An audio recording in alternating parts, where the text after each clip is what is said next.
Good evening, everybody, and welcome to Story Hour. I'm your host, Daniel Marcus. My excellent co-host is Laura Blackwell, and I hope that you're all safe and healthy and taking care of yourselves and each other in really interesting and trying circumstances. We are shut in, we are locked down, and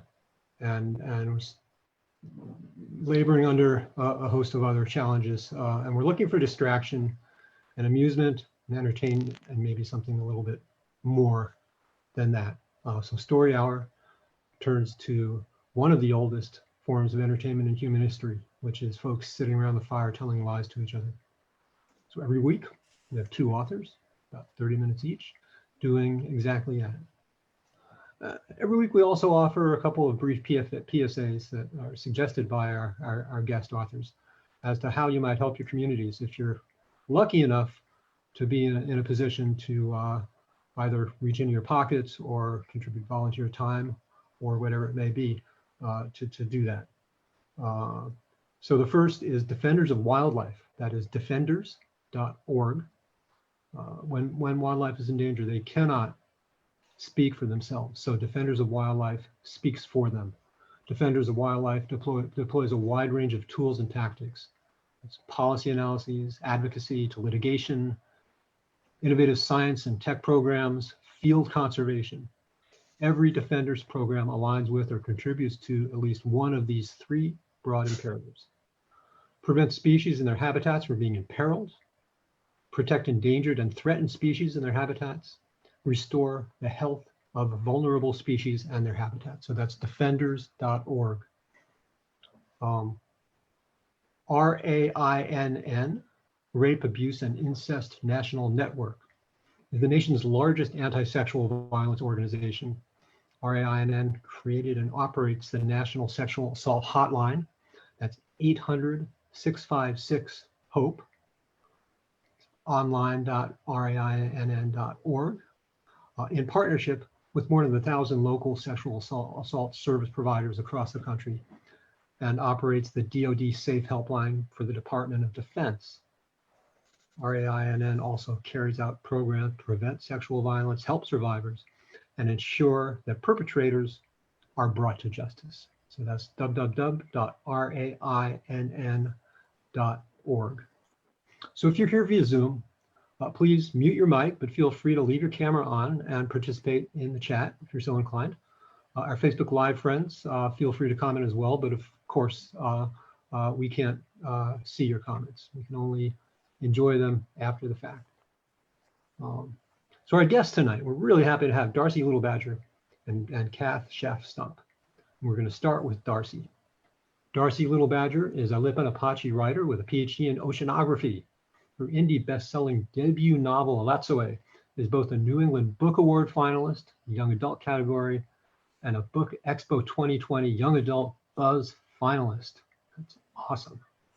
Darcie is writing a Danny Moonstar story for Marvel's Voices, Indigenous Voices #1, and co-wrote Strangelands, a comic series in the Humanoids H1 universe.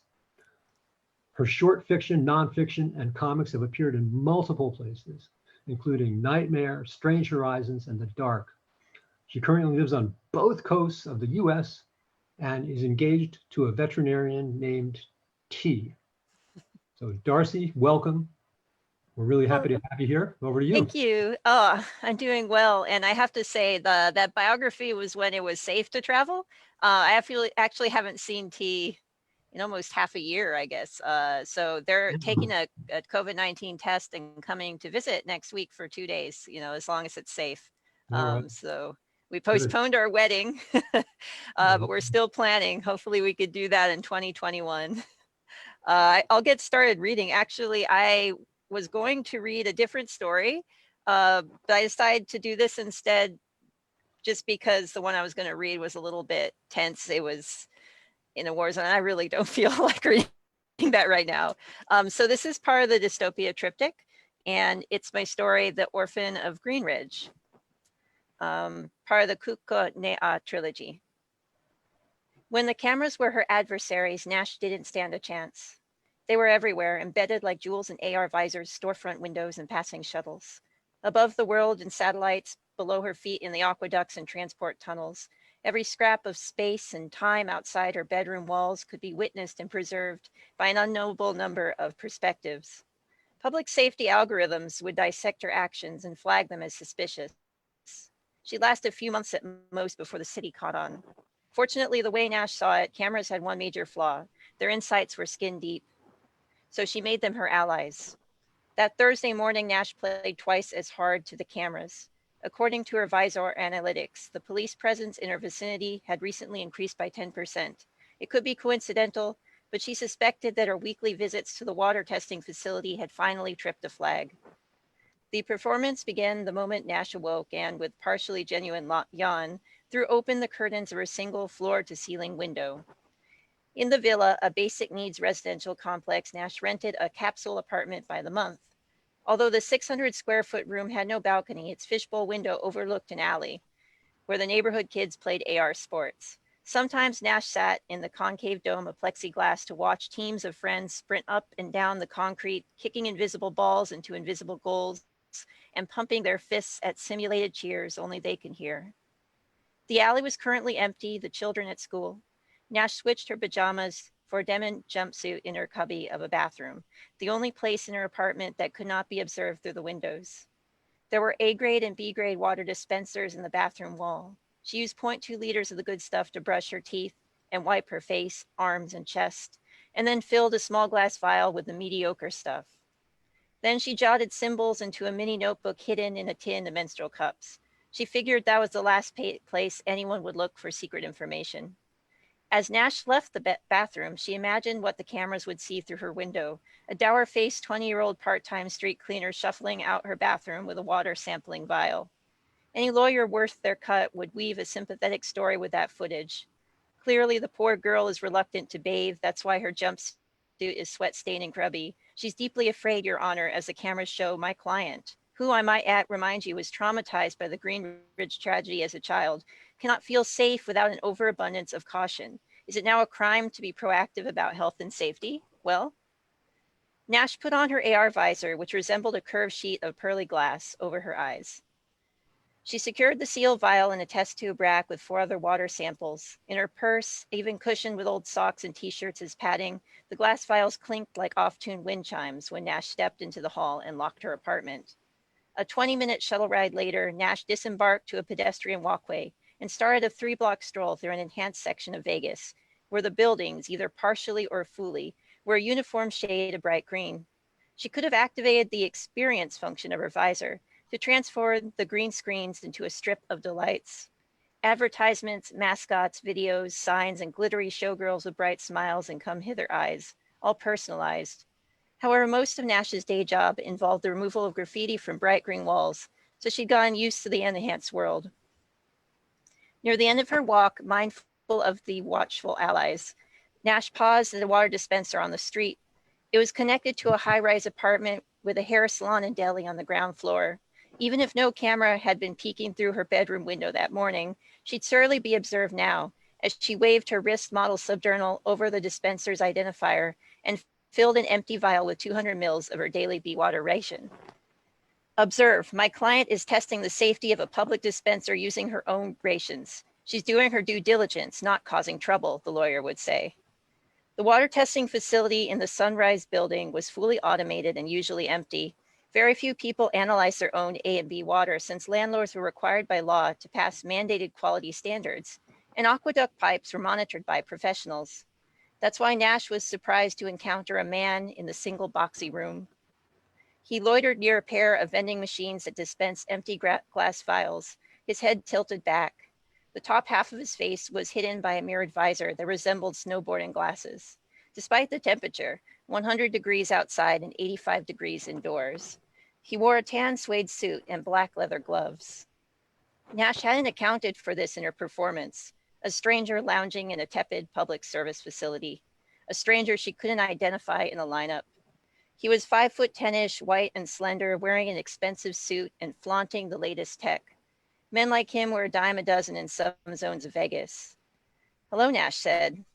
The stranger nodded, but didn't engage further. Maybe under his impractically long sleeves, his arm, enough patches could make anywhere seem like the Bellagio.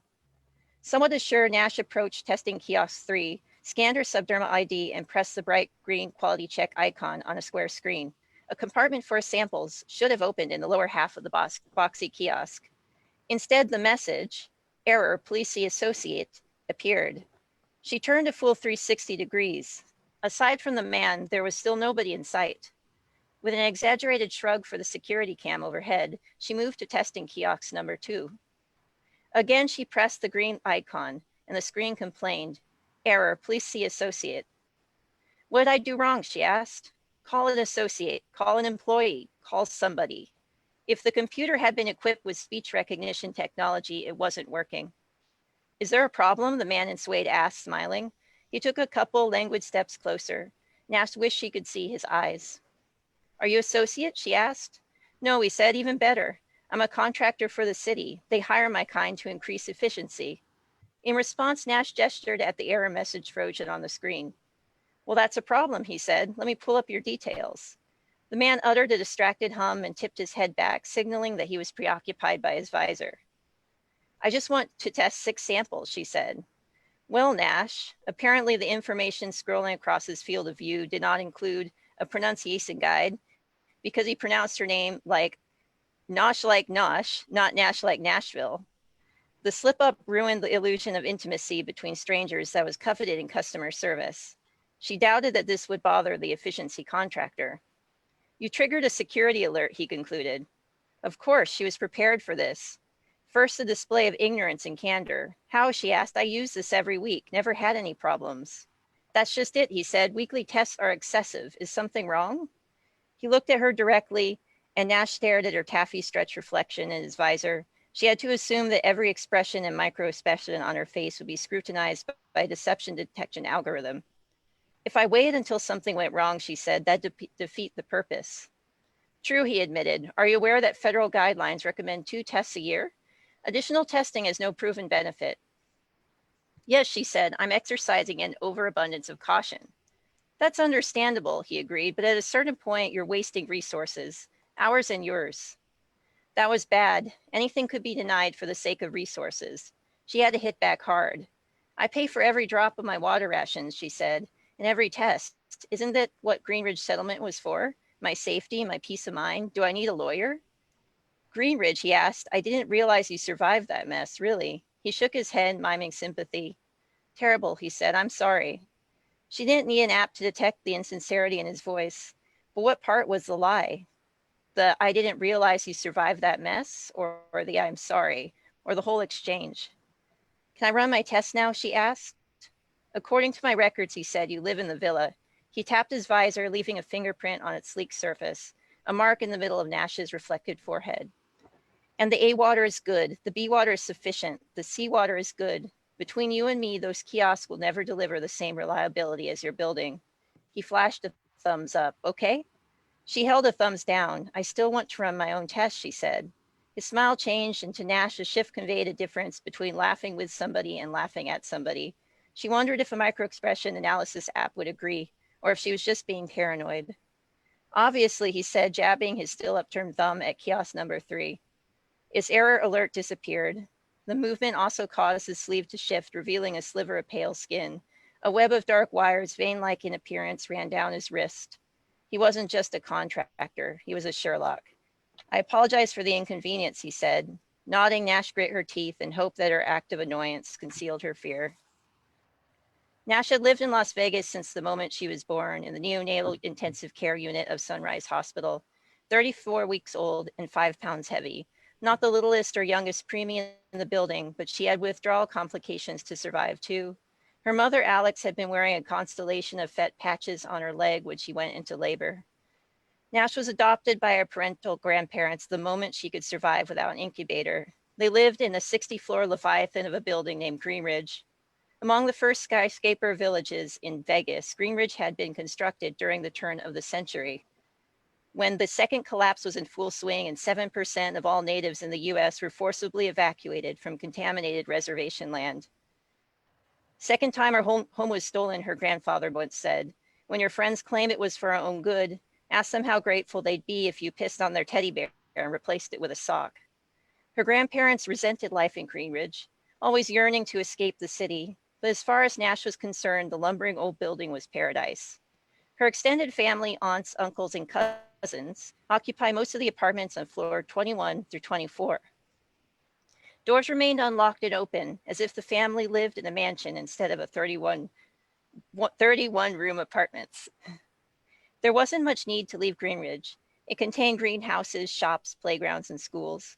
For 16 years, Nash barely cared that a world existed beyond the building's walls. She was more likely to interact with the simulated landscapes in her visor games than anything in the view from her window. Once, at the age of 5 or maybe 6, Nash asked her grandfather, "Where's my mom?" In response, he simply pointed at the window. There, in that chaotic, untouchable world. That's where Nash's mother lived. "Will she ever come back?" she asked.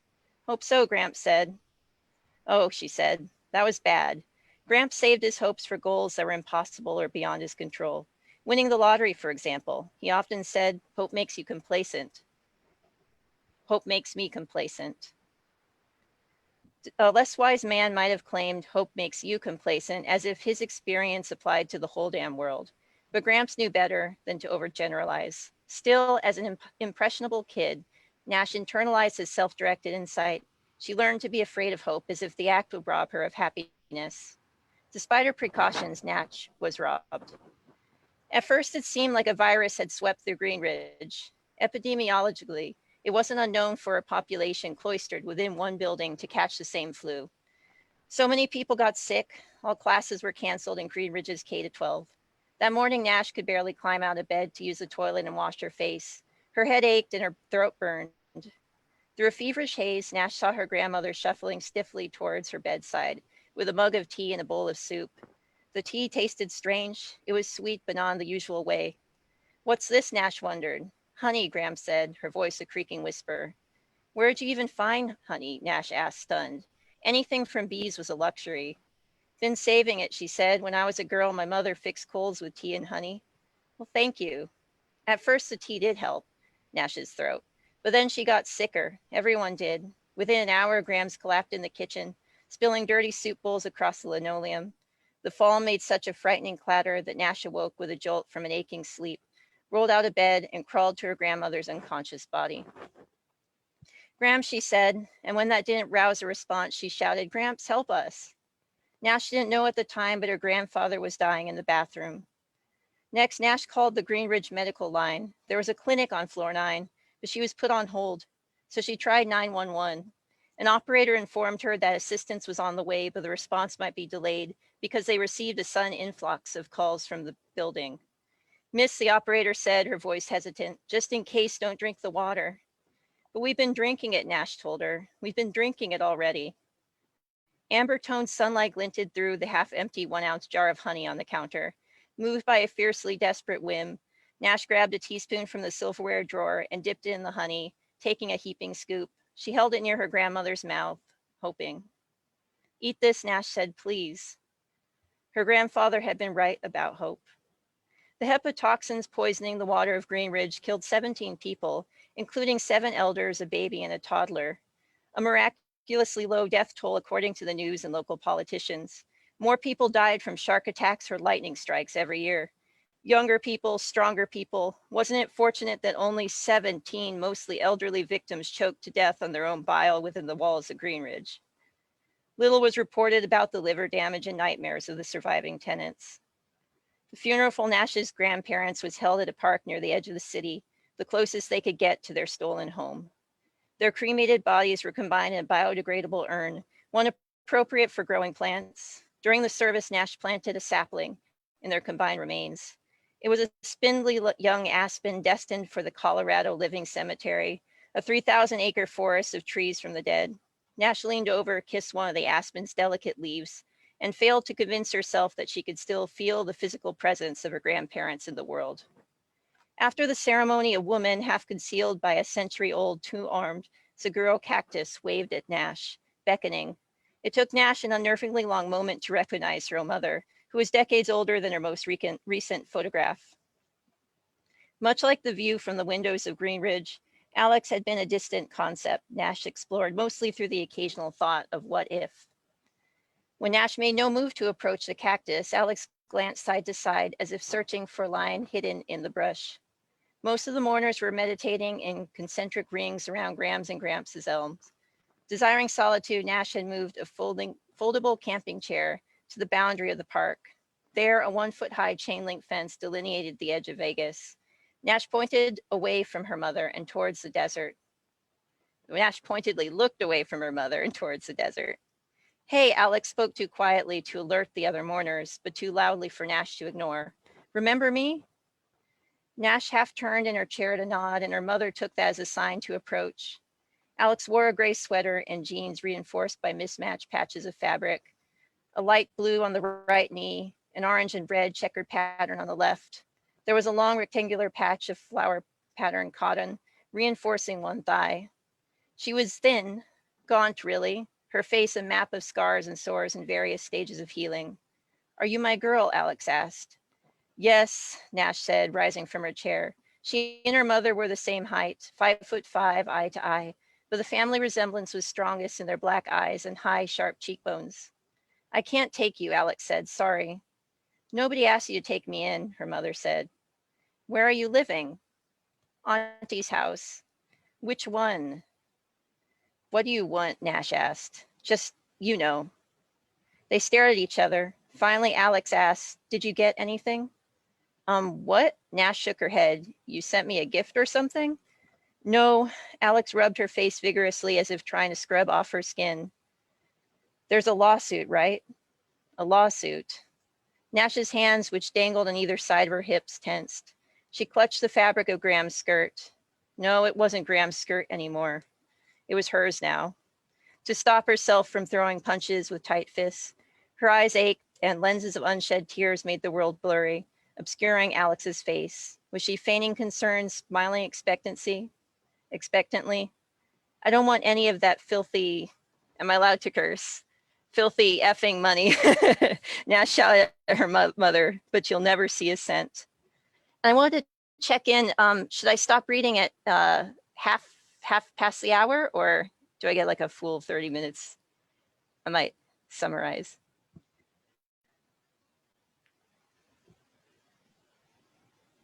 Sorry, on mute. You can go ahead. Keep going. All right. Thank you. Thursday evening, with a couple hours to kill, Nash visited Fisher, her last remaining friend from Greenridge. Fisher, with a rosy-cheeked, cherubic face and waves of chest-length brown hair, had a 10th floor balcony with one hell of a view, courtesy of the settlement money, compensation for the death of her 14-month-old brother. Every Thursday, she and Nash sat outside with an electric lantern to drink tea and watch the distant light show of the Vegas Strip. Sometimes early in the evening, they complained about the frivolous electricity all those well-illuminated penthouses, clubs, and high-end casinos used after grid curfew. Why were they exceptions? The wealthy were powerful enough. Did they have to buy literal power too? But by the end of the night, when Nash and Fisher were properly tired and could forgive slips in judgment, the Strip was always beautiful, like stars or the aurora borealis. Nash supposed it was human nature to appreciate pretty lights, even when everything else was so dark.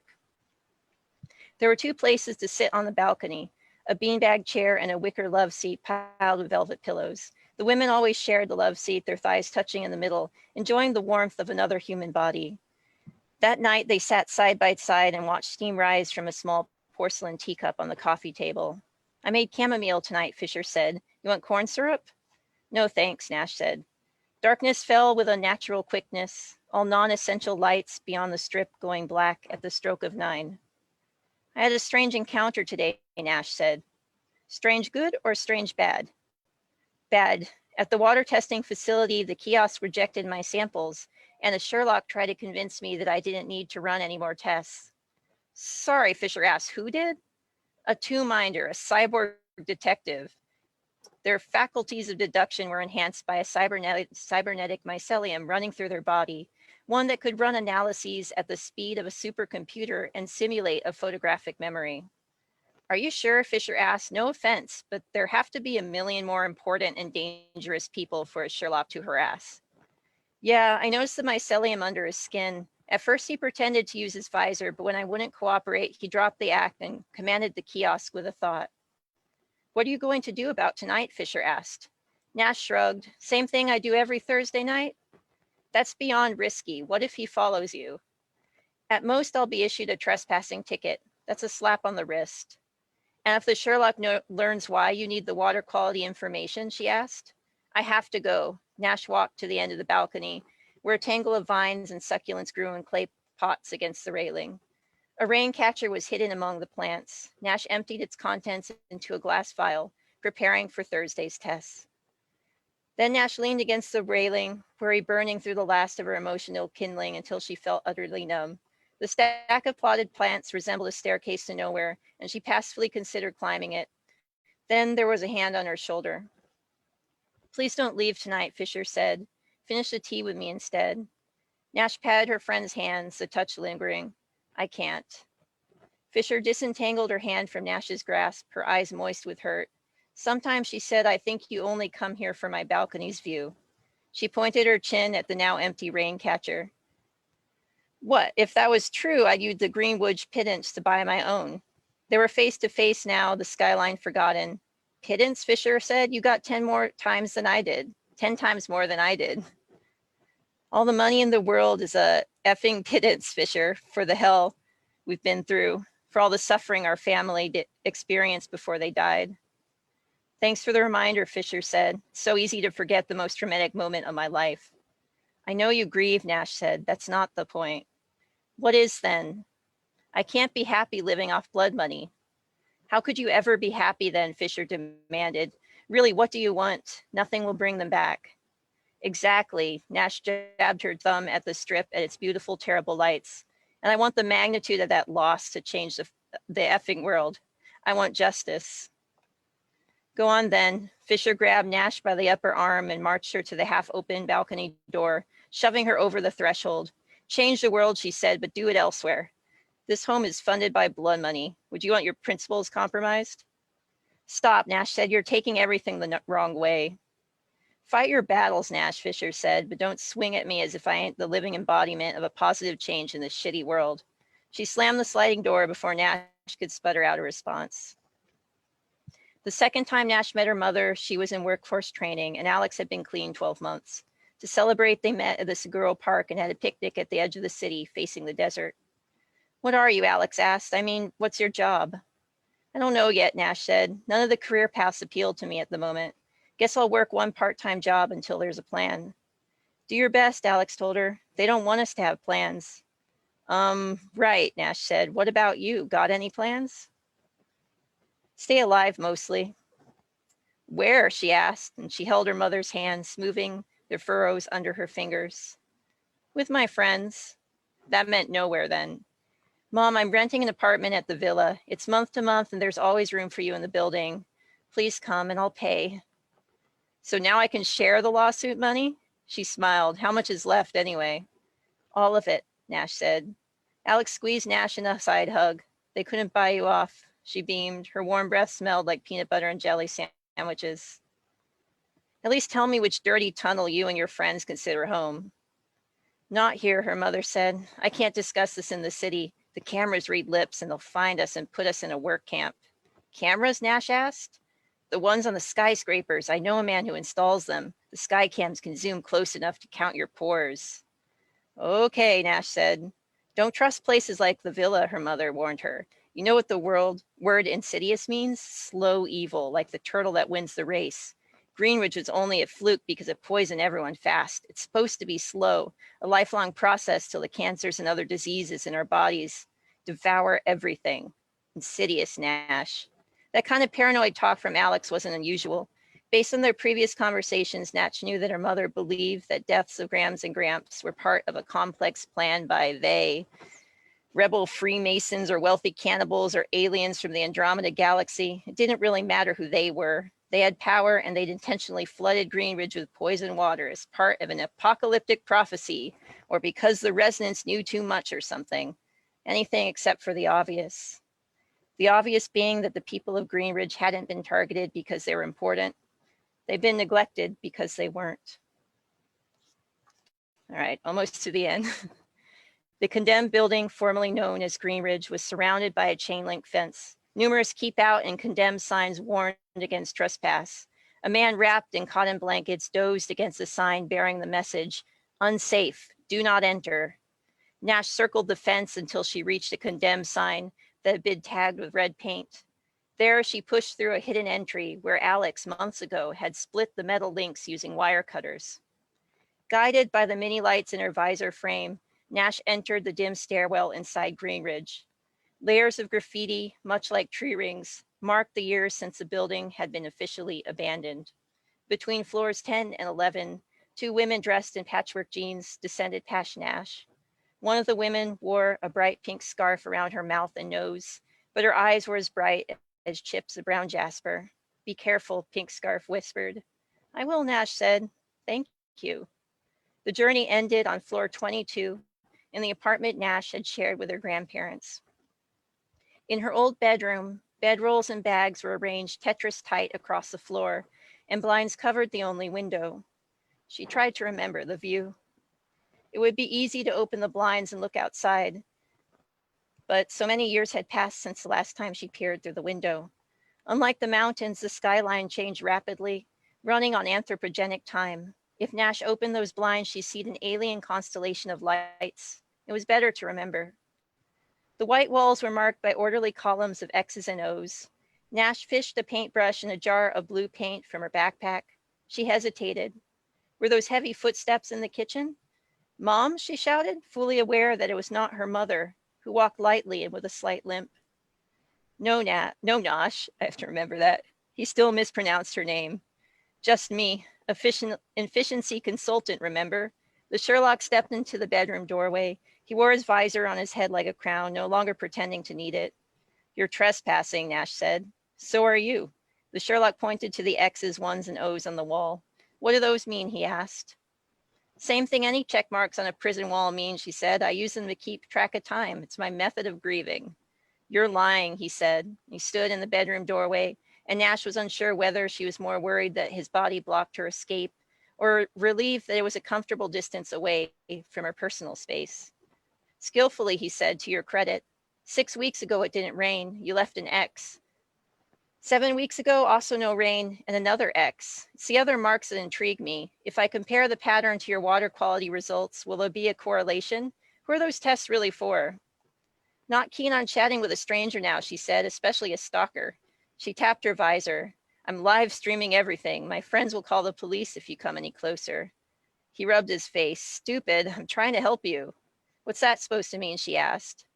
"You want honesty? Okay, stream this. The city knows that you're running water quality tests for a woman named Alexandra Pitts. My client wants you arrested, but I genuinely feel bad about your situation, Nash. If you stop enabling your mother right now." "Enabling?" she asked. "Water isn't drugs. How am I enabling anything? It's pathetic that somebody paid you money to follow me. What a waste. Tell your client that I'm not breaking any law by protecting my mother from drinking filthy rainwater." "But it's not just her, is it?" he asked. "And it's not just rainwater. There isn't enough rain to sustain all the derelicts under the city. They've tapped a B pipe, haven't they? Where's the source?" Nash jabbed her paintbrush in his direction. "Back up," she said. "What did you call my mother?" "This is your only warning, Nash," the Sherlock said. "It's a federal crime to steal water. More than 100 liters will get you a decade in the Indiana Clink City. Jesus, look at yourself. Late Thursday night and you're in a condemned building. People get murdered in dumps like this." "You're right," she said, "just like my grandparents." "Negligence isn't technically murder," he explained. Maybe, in a sense, her mother had been right about Greenridge. "It was murder," Nash repeated. "Now leave." The man pulled down his visor and whirled on his heels. He took a step and paused. Over his shoulder, the Sherlock remarked, "You aren't doing your mother any favors. They're living in very unsafe conditions. Care to know the results of your tests today? I ran them early." "What's the result?" she asked, lowering her paintbrush. "The water's mostly fine," he said. "Mostly. Sample 91 contains more than 19 times the permissible lead level." Nash inhaled sharply. That couldn't be right. "Did you say 91? She asked. He turned halfway. "Yep." It was happening again. "Oh my God," she said. "Are you sure? 91? He whipped his visor off, gaping at Nash with intense, wide eyes. She knew he was recording her, storing her every move and word in his mycelium. Let him. Maybe it'd help. "Where's that water come from, Nash?" she asked.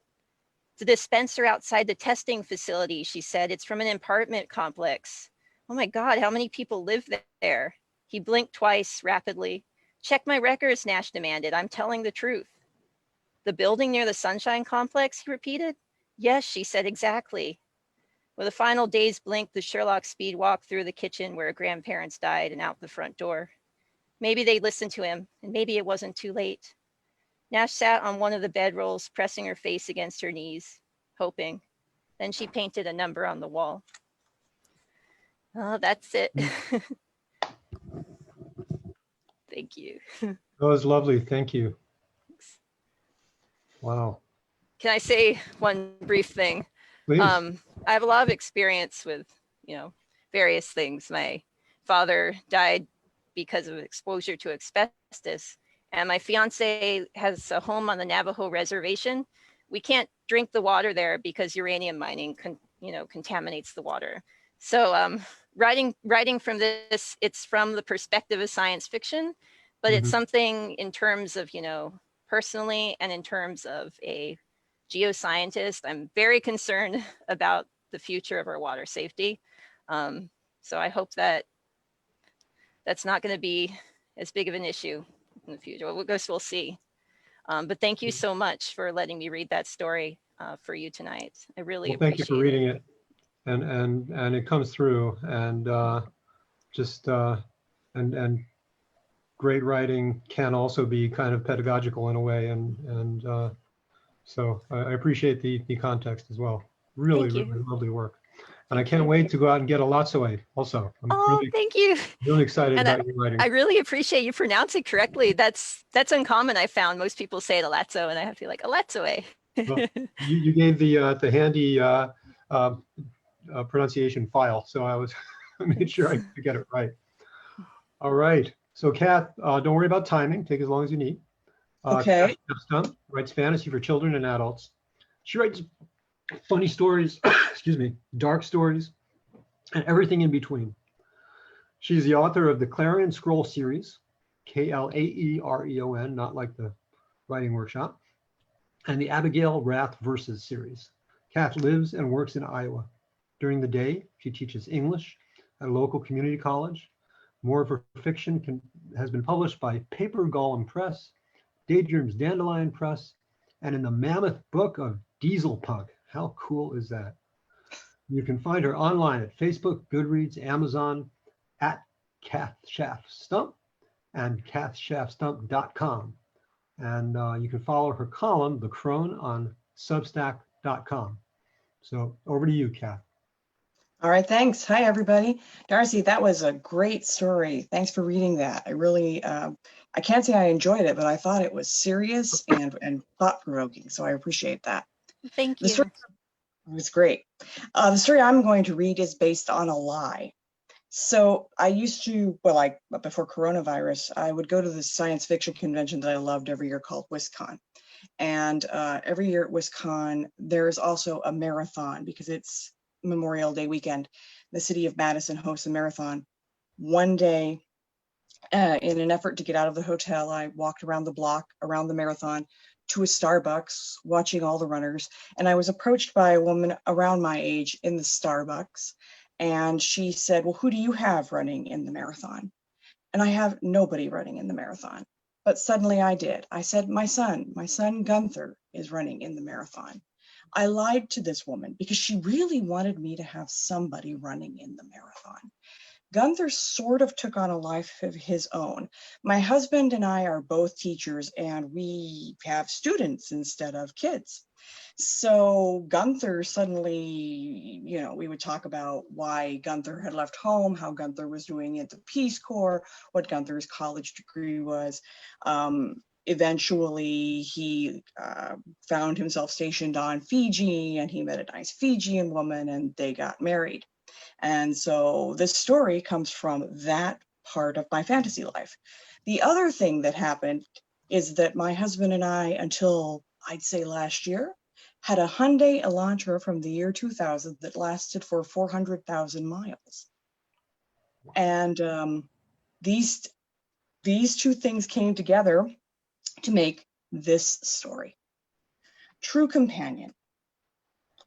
Your wheels slip and spin as Gunther backs you out of the cold garage. The ice on the driveway slides your tires, and you doubt the wisdom of today's commute for either man or machine. Ice coats concrete in your rear end fishtails. Ice glazes all your windows. Gunther cranks up the defroster to help you melt the ice and so he can see while he drives you. Later, when you hit highway speeds, you know that your body will be brittle with winter. Pedals rattle on your roof. Travel this morning is not recommended, and this is a bad idea. Gunther snaps your seatbelt across his chest. The top of it is frayed and it tickles his chin. His mother always thinks the fluffy polyester is a bug until she strokes the soft cloud and reminds herself it's part of you. As old as you are, it's better you're out here with Gunther rather than a newer car. You are, after all, sentient, and the other cars are just machines. You have 400,000 miles on you, and you're still going. The car company the family thinks made you took a testimonial from Gunther's parents 2 years ago for advertising purposes. 3 new cars have come and gone in the garage, but you're not going anywhere, not since you were purchased in 2000. The other cars weren't very good conversationalists. Gunther's tan skin is odd in Iowa in January. He looks like his father, his hair thinning slowly, his forehead high. He has his mother's brown eyes. Last month, in time for Christmas, Gunther moved home from the Peace Corps in Fiji with his new wife, Sariana, and the baby they are expecting. You keep your headlights glued to the road as Gunther inches you forward. Enough traffic out here that both you and Gunther need to concentrate. You are still in the apartments in the suburbs, not driving through downtown proper yet. During a storm, when there is the most risk, it's always the businesses that keep people on the road. The insurance offices mostly, which you appreciate for irony. Gunther clicks on your radio, the dial now a metal stick instead of coated in plastic. You weren't state of the art in 2000, but you do have a radio and a cassette player. When Gunther drove you in his adolescence, he borrowed his parents' cassettes. Gunther was hooked on Electric Light Orchestra and Steely Dan from an early age. He used to be embarrassed by this, but 25-year-old Gunther is not embarrassed by much after Fiji. This morning he opts for the oldies station, Blondie, Call Me. You move on to the Highway 30 exit with a lack of grace and a shimmy in your undercarriage that tells you Gunther should go right back to the house after snugging you away in the garage. You need to wait this one out. However, the spring semester of the college began a mere 2 weeks ago. Gunther and his young family rely on every bit of his adjunct salary until he finds a better position. He's stubborn and has forgotten what Iowa is like in the winter. Gunther navigates with all the skill of a man who has spent 3 years on an island riding bikes and piloting boats. His hands squeeze your steering wheel too tightly, and its already crumbling vinyl rubs off in little shards onto his gloves. He will be brushing bits of you off his arms all morning. The station disc jockey rattles off the litany of canceled schools. Most of the elementary and high schools are closed today, and you sputter your engine in approval. Then you remember that you are not driving his father to work, but Gunther, and his college is not listed. Gunther drives like his father, one foot on the brake and the other foot on the gas, in spite of his mother's attempts to get him to operate you like a driver's education textbook says he should. He crawls down the east-west highway. Gunther must cross the bridge in front of the large fertilizer factory. The highway is divided, concrete retaining walls and a gap separating the two sides. The fertilizer factory is to the south. Running under the bridge is a train that moves supplies in and out. The road is a moving minefield. Large SUVs pass you pretending there is no ice. Other drivers, like Gunther, are much too cautious. This is a recipe for tragedy. Grannies and assholes, his parents would say. Fog and ice mingle as the steam from the factory stacks is cooled by the weather. The road is a skating rink. You are supposed to be an older car and you don't have an anti-lock brake system. You hope Gunther remembers to pump his brakes if he skids. Gunther fumbles for an old Steely Dan cassette, which makes you flash your windshield wipers with an extra hitch. He should be paying attention to the traffic. Neither you nor the cassette are in your prime, and the tape whines, first slow, then fast. You hear the long musical introduction to that song Steely Dan did for heavy metal. You're going to make it across the bridge, and you can feel your shocks loosen in relief. You approach the edge of the bridge past the factory. The college is close. So are the main exits, which will peel off cars toward the university town to the south. toward the downtown financial district, up and down the interstate. You will cross that interstate via a raised overpass protected by concrete retainer walls. No gap between opposite traffic this time. The interstate is the same nervous road patterns of Highway 30, fast rockets mixing with slow asteroids. A red SUV passes you, doesn't see the egg-shaped Fiat in the cloudy fog, and sends the Fiat spinning in front of you like a child's top. Gunther brakes and turns into your spin. Incorrect, but it's an instinctual try. Gunther should take his foot off the brakes and steer into the turn until he straightens both of you out. You rumble and your wheels squeal. A certainty in your pistons, and you know you're going to hit the Fiat. It ricochets off the concrete retaining wall and back your way. Gunther swerves to avoid it, which you commend as an action. You are both caught up in the moment with the Fiat. The music continues, a sweet jazz poignancy that lurches as the tape slows. Metal and plastic grind as the semi hits you. Caught up with the spinning Fiat, you didn't see the semi approaching. Gunther lurches toward the cracked window on your driver's side, the one the family tries not to open because it doesn't close right anymore. You deploy your airbag, blocking the view of the semi, and pop into the air just as you cross over the interstate. You land, metal and rust grating on stone as you straddle the retaining wall. After you recover from the vibration that shudders through your frame, you feel the rocking, the driver's side toward the line of snarled traffic you have just come from, the passenger side teetering toward the interstate, toward the precipice drop of 20 feet onto a line of approaching cars. Gunther groans. What you want is for him to wipe the blood out of his eyes from where he has impacted with the window and open the door, slithering out past the airbag onto the cold concrete. What he does is reach across your seats for his backpack and fumbles for his cell phone. You rock, the concrete grinds, and both of you plummet over the side, down toward the interstate. At least Gunther can't see the line of cars you are about to demolish. The lyrics of the song begin. You have to do something. You can no longer hide. When people find out what you really are, it will matter. They will turn you over to the men who tried to take you when you first came to Earth, and that will be the end of you, dissected, disassembled, made into inert parts in the interests of science and xenophobia. It doesn't matter. This family has taken care of you for 400,000 miles. You have seen this boy grow up.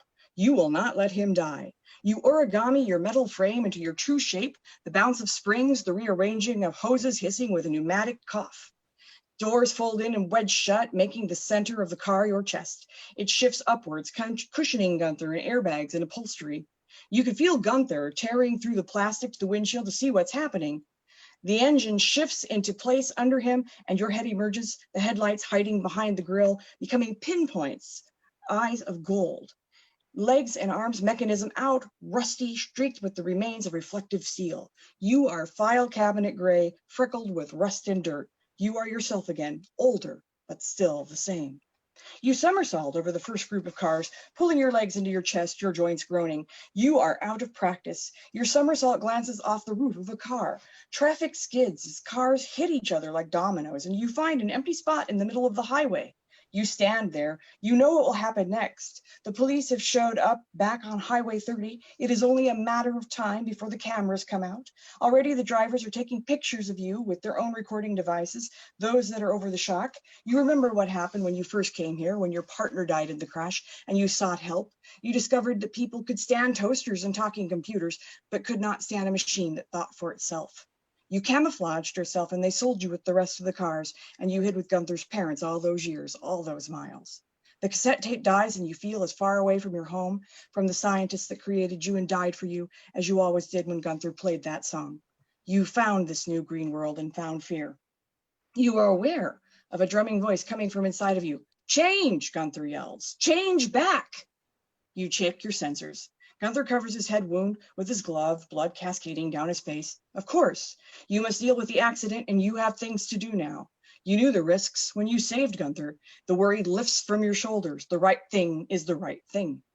Navigating the fields is the best way to get Gunther to the emergency room, and you leave the road using the traction of fallow fields to launch yourself downtown. Once you are able to climb back into icy streets, you shift back into car form, some dents straightening out, others persisting like an electronic rash. You pull up in front of the hospital emergency room, and Gunther is helped in by a security guard and an elderly volunteer. You allow yourself to be parked by another guard, and you wait. I hate the cold, said Sariana. She jerks the garage door open and hugs her body with quilted coat arms. Let me get this started. Gunther opens your door. You ping for his attention and he starts the car. He backs you out of the garage and she crawls into the passenger seat, putting her hands up to the heater. What is that funny thing on the bumper of the car, she asks. It's a decal from a cartoon about robots I watched when I was a kid. Dad thought it was appropriate. I think our car kind of likes it. Your dad is not too obvious? Everyone is looking for this car.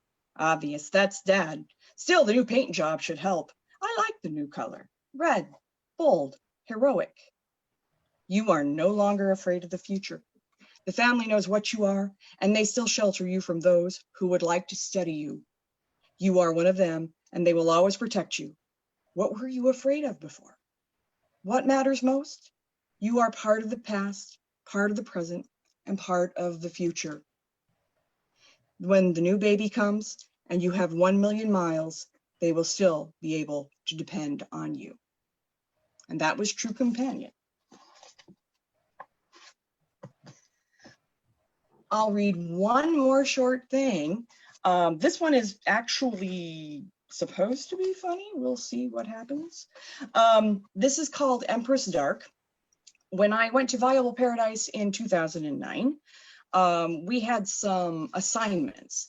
And one of the things that we could do was write a piece of a poem about being an old lady from 3 perspectives. I wrote a horror story, a science fiction story, and a fantasy story. This is the science fiction story based on the poem, When I Am Old, I Shall Wear Purple. So it's very short. It's a little piece of flash fiction. It's called Empress Dark. Retirement seemed an impossibility for Empress Dark, praise be to herself. She knew the problem wasn't about retirement vehicles, insurance after she gave up the job, or even whether she should keep her 14 outposts and 3 secret bases. No, the problem for her ran deeper. There was a certain notoriety to being Empress Dark, praise be to herself. For a long time, Empress Dark, PBTH, had gripped the vast criminal empire of Planet Mongo, squeezing it until its corruption oozed through her fingers, rich with sin and blood. Yep. In retrospect, her career had been satisfying, the stuff of legend and scrapbooking. There were children and grandchildren. First son Dark, may his glory shine forever, a worship phrase which had been her idea of a little fun at his expense, wanted to be emperor. He had been particularly pouty lately, less likely to volunteer for conquering, more recalcitrant when sent to maim and torture, not openly defiant per se, but he left her little hints, poisoned chocolates and sonic tones that were designed to burst her eardrums while she listened to Mel Torme concerts on the Midnight Network. She had to face it. Empress Dark, praise be to herself, didn't want to rule forever. She tried rebuilding her interests and energies, bathing in the psychic imprints of 1,000 virgins while in virtual holosleep, but her physical body hadn't perked up. She'd been forced to give up her metal bustier and save her leather for more formal occasions, gravity issues. She'd gained respect from her lackeys as she'd aged. Age lent a weight to her orders and directives. What was once just considered mad was now mad wisdom. Her advisors never questioned her anymore. When you'd conquered the world and several satellites, there was credibility. She drummed her long fingernails on the arm of her platinum throne, the stark hum of the planet-wide Midnight Network background music to her introspection. She reached down the extensions of her neural net, her eyes watching every corner and crevice of the empire, the cybernetic outreaches disguised by yards of black silk and lame, a great collar that fanned upward to meet her crowning glory, a corkscrew headdress glittering with precious stones. After 37 years of opulent darkness, what she really wanted was to wear something bright, maybe red and purple. Old women wore those colors. She couldn't remember. Maybe she'd read that in a poem. Her heavily painted eyelids blinked hazily, and she shifted her regal gaze to one of the needle fingernails, 1 inch of gold leaf capping the tip. No coup attempts planet-wide. She scanned 2 of her children squabbling over sub-territories. Always mommy issues. Advisor Doom entered the cavernous chamber, his eyes averted. Empress Dark, praise be, etc., lazily scanned him. Floating beside him was an obsidian lozenge. Doom's underling pushed the coffin toward them. It took them 20 minutes to cross the audience chamber. Oh, Empress Dark, praise be to thy— Yes, snapped Empress Dark, we all know the rest of that. Have you done as I asked you? How could I not? Said Doom. Your terms were most clear. Pleased with herself, Empress Dark, praise be to herself, but not for too much longer, knew that there weren't too many problems that she couldn't handle with the phrase upon pain of death. Show me, she said. The underling pressed a bar at the side of the seamless oblong of mad science at Advisor Doom's urging. Pneumatics hissed and cryogenic mist snaked into the air. The lid slid back and revealed the body, young, plain, and a bit on the chubby side. No one would see this body on the street and think that she was somebody who had ruled the planet, who knew their every thought, who had blown up more solar systems than they'd ever seen, who had shot death rays and caused the demise of all those who opposed her and dared to challenge her plans. She pushed those thoughts away. It was time to leave the megalomania to someone else. You're sure about the compatibility? Oh, yes, oh great ruler of the cosmos. This body has been designed perfectly to your specifications. We will be able to imprint your memories and emotions completely with no interruption of service to the planet or its denizens. And then you will do as I have instructed. And Advisor Doom studied the stone floor. We will drag first Son Dark, may his glory shine forever, forcibly to the throne after disposing of your shell, and give him the destiny which he should so rightfully inherit, and so richly deserves. Empress Dark paused, commented. She had to get used to the phrase. Well then, and for scant seconds she hugged the secret comfort of anonymity to herself. Let the makeover begin. And that's what I have for you this evening. Thank you very much. Right. Well, thank you, That was on mute. Cath. You may have heard me laughing anyway, wherever you were.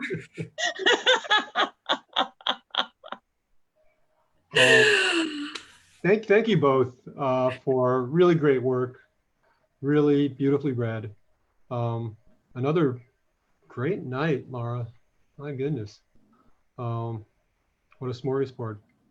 So thank you. And thank you everybody for joining us again at Story Hour. Laura and I will be here next week, as we are every week. And we will have Hai Wai Zhang and Vanessa Fogg. So meanwhile, please stay safe, take care of yourselves, take care of each other. And please, if you haven't figured out how you're going to vote in November, please do so. Thanks, everybody. Good night. Thank you. Good night. Night.